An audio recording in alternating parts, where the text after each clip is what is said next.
Narasimha sir, నా పేరు నరసింహ. మా missus Sujatha sir.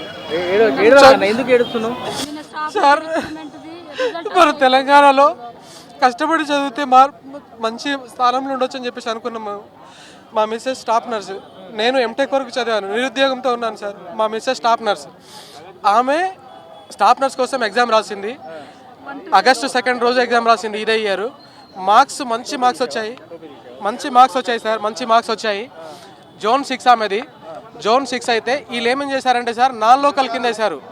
1 to 7 classes ఎక్కడైతే చదువుతారో వాళ్ళని లోకల్గా కన్సిడర్ చేయాలని చెప్పేసి ఉంది సార్. నోటిఫికేషన్లో ఉంది, జియో 124 ప్రకారంగా కూడా ఉంది.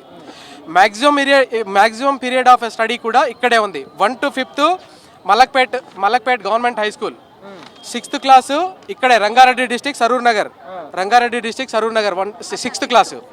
7th క్లాస్ ఒక్కటి అనాథ పిల్లల హాస్టల్లో చదివింది సార్, అది కూడా కృష్ణా డిస్టిక్ 2004లో. అప్పట్లో తెలంగాణ లేదు, ఆంధ్ర ఇష్యూ లేదు. అప్పుడు ఏం తెలియని రోజుల్లో 2004లో ఒక అనాథ హాస్టల్లో చదివినందుకు, ఆమె ఒక్క ఇయర్ అక్కడ చదివినందుకు నాన్ లోకల్గా పెట్టారు. నాన్ లోకల్గా పెట్టి జాబ్ లేకుండా, మెరిట్ అసలు ప్రొవిజనల్ లిస్ట్లో నేమ్ లేకుండా చేశారు సార్. మంచి మార్క్స్ వచ్చాయి. 40 మార్క్స్తో వచ్చిన వాళ్ళకేమో సర్టిఫికేట్ వెరిఫికేషన్ కోసం పిలిచారు.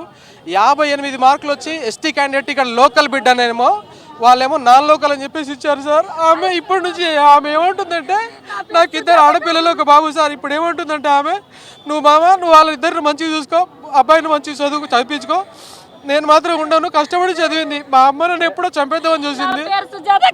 నాన్ లోకల్ నేను ఎలా అవుతాను, నేను పుట్టింది మొదలుకొని ఆధార్ కార్డుతో సహా మమ్మీ తరఫున మొత్తం నా హిస్టరీ మొత్తం కథ మొత్తం తీస్తే కూడా మొత్తం నేను రంగారెడ్డి డిస్టిక్ చెంది తీస్తాను. ఎందుకంటే నేను కేవలం 7వ తరగతి మాత్రమే కృష్ణా డిస్టిక్ చదివాను. అది కూడా నేను ఎందుకు చదివానంటే, మా తల్లిదండ్రుల పరిస్థితి బాగాలేక ఆ ట్రస్ట్ వాళ్ళు మేము చదివిస్తామమ్మా అనేసి కృష్ణా డిస్టిక్ తీసుకెళ్లారు. అదొక్క సంవత్సరం చదివినందుకు నన్ను నాన్ లోకల్గా పెట్టారు. నేను ఎస్టీ క్యాండిడేట్, 58 మార్కులు నాకు వచ్చాయి. నేను 14 గంటలు కష్టపడి చదివాను. అయితే నేను 8th, 9th, 10th, inter, BSc nursing మొత్తం హైదరాబాద్లో చదివిన. అన్ని ప్రూఫ్లు కూడా ఉన్నాయి, ఒరిజినల్ జిరాక్స్ కూడా ఉన్నాయి. ఇది ఎంతవరకు సార్, నా పేరు సుజాత అని ఉంటే నాన్ లోకల్ అని పెట్టిరు. నేను ఇప్పుడు కాకపోతే ఎప్పుడు నేను జాబ్ సంపాదించాలి, లైఫ్లో నేను నాన్ లోకల్ తోటి సఫర్ కావాలా?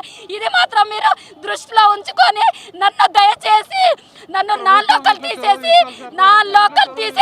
లోకల్ క్యాండిడేట్ గా గుర్తించాలి.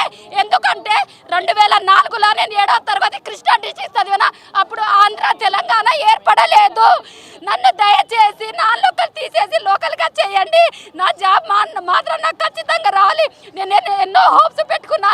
నేను పుట్టింది మొదలుకొని కూడా బిఎస్సీ నర్సింగ్ అనాథ వాళ్ళే చదివించారు. 7వ తరగతి కృష్ణా డిస్ట్రిక్ట్ చేయడం వల్ల నన్ను నాన్ లోకల్ చేయడం ఎంతవరకు ఇది అన్యాయం సార్. ఇది మాత్రం ఖచ్చితంగా మీరు గుర్తించాలి సార్. ఇది గుర్తించకపోతే మీరు ఎక్కడికి వెళ్ళమంటే, ఏ కోర్టుకి వెళ్ళమంటారా, ఎంహెచ్ఎస్ఆర్ బోర్డుకి వెళ్ళమంటారా, సెక్రటరీకి వెళ్ళమంటారా, ఏ హైకోర్టుకి వెళ్ళమంటారా, తిరగడానికి నేను సిద్ధం సార్. అన్యాయం అయిపోతున్నా సార్. నాన్ లోకల్ పెట్టడం 1 year చదివినందుకు నన్ను నాన్ లోకల్ ఎలా పెట్టమంటారు సార్?